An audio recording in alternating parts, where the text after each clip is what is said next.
Assalamualaikum warahmatullahi wabarakatuh. Selamat malam, sahabat-sahabat Bening di mana berada. Malam hari ini Ki Bening ada di desa apa ya? Kutamekar.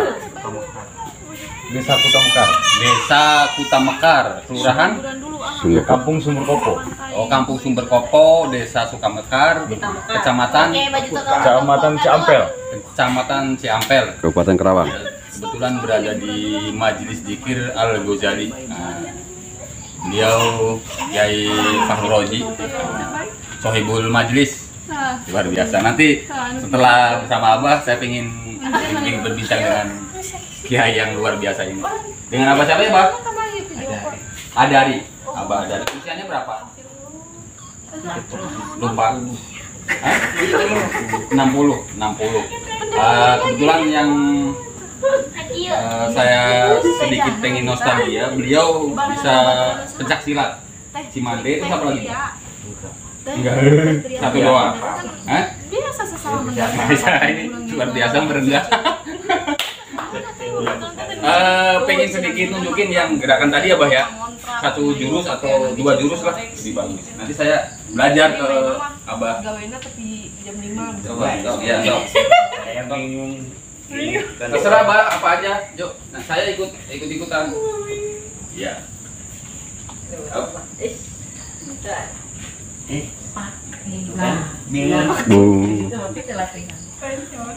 Bingung kali. Gak apa-apa, saya ingatnya aja, Bah.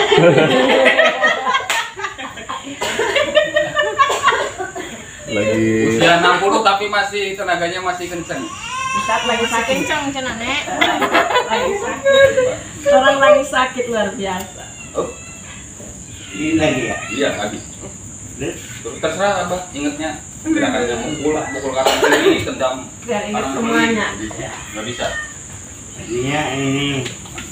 Jadi kita belajar lagi belum bisa gitu ya. Jangan diajak berkembang. Kembang-kembang. Iya, jangan diajak berkembang. Buahnya kalau buah Ya, buahnya nggak ada, kembangnya nggak ada. dalam pencaksilat ada kembang-kembang dan ada buah juga ya, Pak. Iya. Ada buah terus jurus-jurus. Kembangnya nggak ada, buahnya nggak ada. Kalau kembangnya nggak ada, nggak nyampe, berarti nggak berbuah gitu ya, Pak. Luar biasa. Kebetulan beliau ini tadinya stroke ringan ya, Pak ya. Stroke ringan dan ada edukasi di sini buat sahabat-sahabat yang punya saudara, keluarga yang punya penyakit stroke. Jangan lupa sering diajak gerak, terus bagaimana biar lupa dengan penyakitnya, sering diajak bercanda, sering diajak tertawa, senang, bahagia, Bah. Iya. Dan tentunya berzikir kepada Allah Subhanahu wa taala. Karena dengan zikir itu olah ruhani ya, Bah ya. Ini beliau juga istiqomah zikir malam apa ya, Bah? malam Rabu. Malam Rabu. Malam Rabu dan tentunya bersama Kiai Fahru Roji di Majelis Dzikir Al-Ghazali. Matur nuwun, Bah. Ngerti nggak matur nuwun? Bahasa Jawa itu nuhun. Iya. Rampes ya. Terima kasih. Lanjut ke ngobrol-ngobrol beberapa tips, ke Kiai Fahru Roji. Sahabat, ini Ki Bening bersama Kiai Fahru Roji, Sohibul Majlis Al-Ghazali, Majelis Dzikir Manaqib Syekh Abdul Qadir Jilani Al-Ghazali. Assalamualaikum Kiai. Waalaikumsalam warahmatullahi wabarakatuh. Ingin nanya-nanya sedikit kayak ini. Boleh. Asli Kiai asli dari sini. Kalau asli dari daerah Ciomas, Kecamatan Ciomas, Kabupaten Serang, Provinsi Banten. Oh, berarti aslinya Banten. Asli Banten. Asli Banten. Kenapa di sini, Kiai? Ya seiring perjalanan berawal ke Kerawang itu sekitar tahun 2006. Awal Kerawang masih mondok di Kerawang, jadi setiap ada kebutuhan di pondok karena orang tua tidak mampu untuk membiayai untuk beli kitab, saya ke Kerawang, pondok lagi ke Kerawang lagi, sampai pada Kerawangnya di mana pondoknya? Kerawangnya di Johar. 2006 terakhir posisi di ke Kerawang 2006, nggak tahunya sudah apa namanya, kebetahan, nggak ada lagi pondok. Terus kemudian yang Ki Bening kutip dari silaturahmi ini hal yang luar biasa, yang jarang orang bisa. Kalau masalah ilmu agama apapun saya yakin semuanya sama ya kayak semuanya sama, tinggal perjalanan masing-masing orangnya ya kayak. Iya. Masing-masing perjalanan hidup orangnya, dan yang saya ambil dari sini ini Kiai Fauroji ini, maaf, kalau usia berapa? Usia 36. Sekarang 36. Sekarang 36. Sama saya, tua saya sahabat. 36, beliau saya 39. Tapi kalah jauh dengan beliau. Kebetulan beliau ini anaknya berapa? Anaknya 9. Anaknya 9. 8. Yang ada 8. Oh, yang ada 8. 1. Yang satu iya. 8 anak. Terus kebetulan kalau saya anaknya 7 kayak. 7. Selisihnya kan cuma 1. Iya. Kalau anak selisihnya cuma 1 kalau hitungan. Saya 7, anaknya beliau 9. Yang hidup 8. Iya. Nah, cuman bedanya kalau saya 7 dari 1 istri. Kalau Kiai Fauroji ini istrinya berapa, Kiai? Dari 9 anak itu dari istri berapa? Dari 9 anak itu dari 3 istri. Dari 3 istri. Yang 4 dari yang pertama. Dari yang pertama. 3 ya dari yang kedua karena meninggal 1. Terus dari yang ketiga 2. Istrinya 3. 3. Oh, 3 istri. Asli orang sini semua atau gimana? Asli orang sini, orang Kerawang. Istri yang pertama umur berapa? Kiai? Istri yang pertama sekarang umur 35. Umur 35. Yang kedua? Yang kedua 24. 24. Yang ketiga? Yang ketiga 27. 27. Luar biasa. Artinya beliau masih muda, tapi perjalanan hidupnya jauh dari usianya, sahabat. Artinya tadi saya sampaikan perjalanan hidup orang kan masing-masing ya, Kiai. Iya. Apa yang membuat sampean itu bisa untuk istri lebih dari 1? Ya kalau masalah istri sih kembali kepada takdir ya, kembali kepada jodoh. Gitu. Hanya saja terkadang orang beda membuat polanya. Orang beda membuat pola hidupnya, atau pola menerapkan ke rumah tangganya. Kalau prinsip saya pribadi, dasarnya berani menambah istri bukan karena tuntutan apa-apa. Yang penting di antara istri ini tidak ada yang teraniaya. Kan gitu ya. Jadi Karena kalau adil mah, saya yakin semua orang nggak bisa adil ya. ya, kalau keadilan saya yakin semua orang tidak bisa adil, dan perempuan mana yang rela untuk mengadu kan gitu. Tetapi kalau kita dari awal membuat pola dalam rumah tangganya itu tidak keluar jalur hukum, khususnya dalam berkata jujur, maka insya Allah akan ada pembelaan Allah. Kan? Jadi dari awal ketika saya mau nambah istri, saya tidak berbohong kepada istri. Terbuka, saya bertanya, kan? Saya bertanya dulu, konsultasi dulu, sampai istri mengizinkan. Nah, dari istri mengizinkan itulah saya sangat menjunjung tinggi dan menghargai istri yang pertama. Bahkan syarat kepada istri muda pun itu harus yang namanya bisa menghormati dan menjadikan seorang ibu dari istri yang pertama. Karena istri yang pertama itu sangat berat untuk merestui suaminya untuk nambah istri. Iya. Umumnya kan seperti itu, Kiai. Iya. Jadi pada dasarnya tidak ada perempuan yang mau merelakan suaminya nikah lagi. Cuma ketika hatinya oleh kita diolah, dikenalkan kepada yang namanya jihad, dikenalkan kepada yang namanya pahala, keberkahan dan kemudahan hidup, khususnya di dalam berjuang dalam Islam, maka ketika ketauhidan ini tertancap di hati seorang istri, maka untuk yang ketiganya malah diperintah. Malah istrinya yang nyuruh. Iya, gitu, luar biasa. Kenapa? Karena mungkin dia sudah merasakan, oh inilah manisnya di madu. Kan gitu. Kenapa? Karena memang madu itu manis. Iya. Jadi kenapa mereka takut untuk di madu? Karena belum merasakan manisnya madu. Ketika mereka tahu dan merasakan bagaimana manisnya madu, maka saya yakin perempuan akan suka dengan madu. Gitu. Dengan syarat, ya, yang saat ini itu kan terkadang ketika kehadiran seorang istri yang kedua, ini akan berkurang semuanya kepada yang pertama. Dari mulai kasih sayang, waktu, dan ekonomi. Otomatis akan berkurang. Kebanyakan seperti itu. Bukan? Ditambah lagi kadang-kadang berbohong dan sebagainya. Nah, kalau pola saya, bagaimana caranya dengan hadirnya istri yang kedua, yang ketiga, gitu kan, tanpa mengurangi dari mulai ekonomi, waktu, dan sebagainya, tanpa berkurang kepada yang pertama. Iya.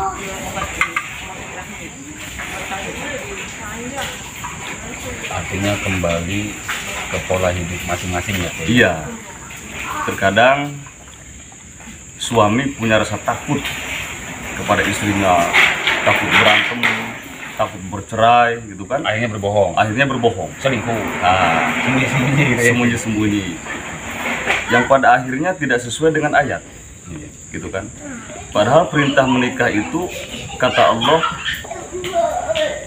di situ, wa min ayatihi an khalaqalakum min anfusikum azwaja litaskunu. Jadi tujuan Allah menciptakan berpasang-pasangan hingga disuruh menikah, tujuannya adalah mendapatkan satu ketenangan, kenyamanan. Tetapi kalau polanya dengan berbohong, kesini berbohong, ke yang muda berbohong, maka tidak akan pernah mendapatkan ketenangan dan kenyamanan. Nah, maka pola saya,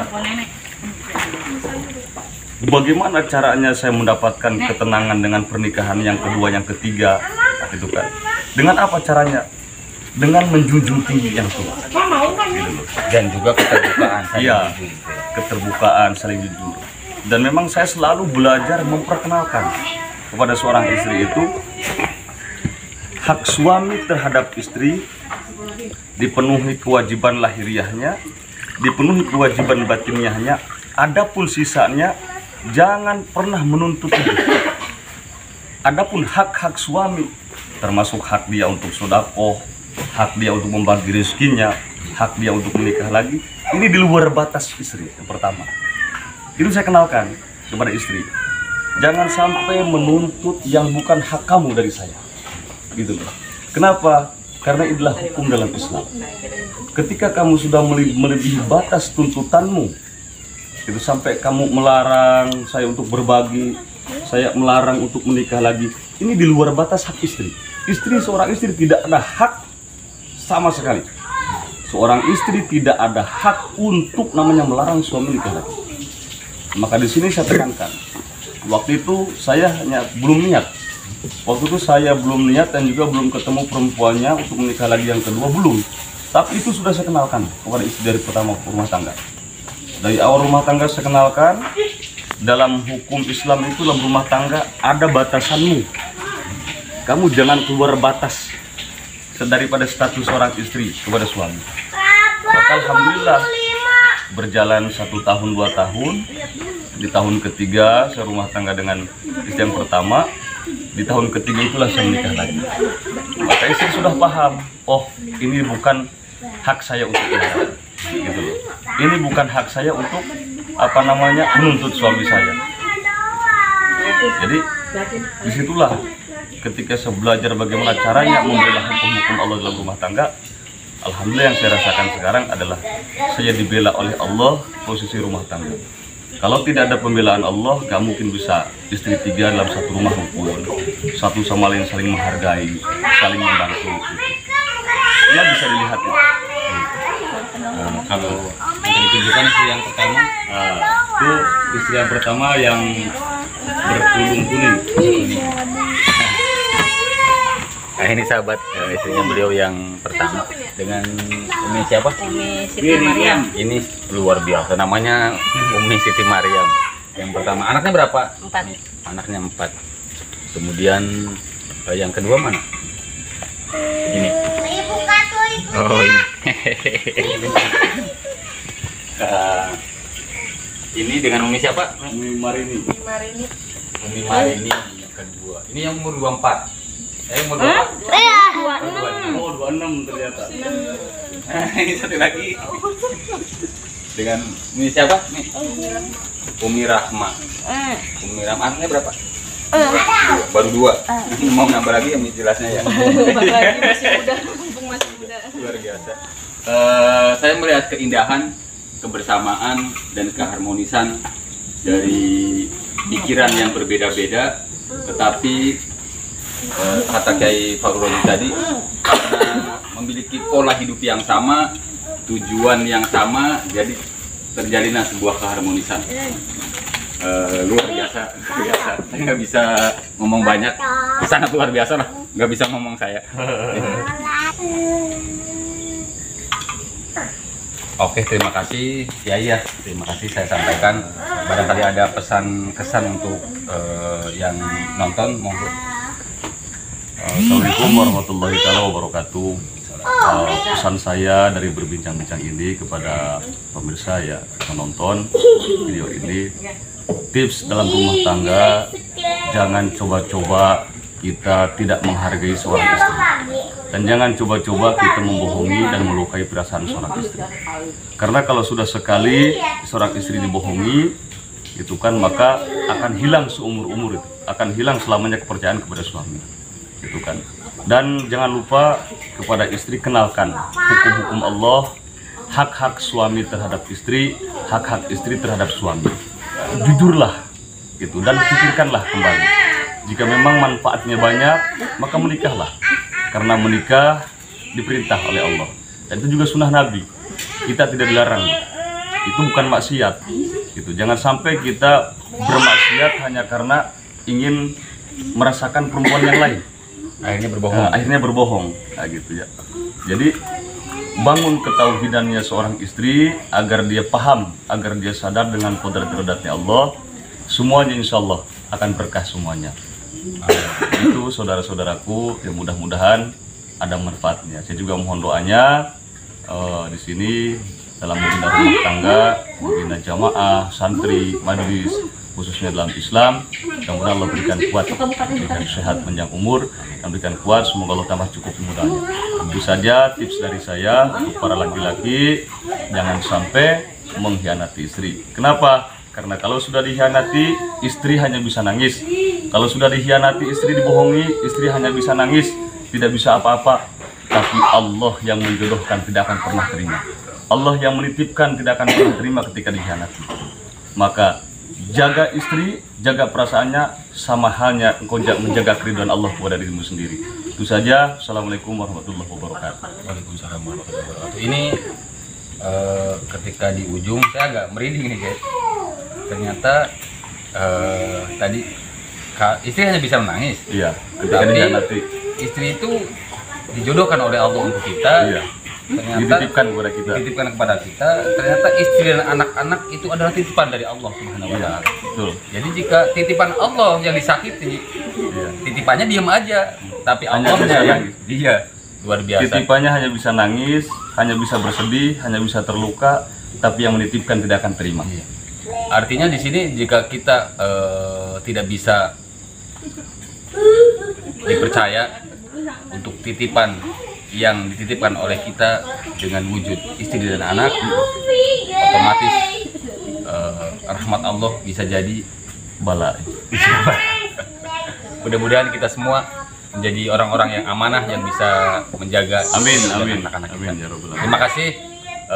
Apabila ada kebaikan dari konten ini, monggo silakan diambil. Kalau ada kejelekan, jadi pelajaran kita semua. Terima kasih. Wassalamualaikum warahmatullahi wabarakatuh. Waalaikumsalam warahmatullahi wabarakatuh.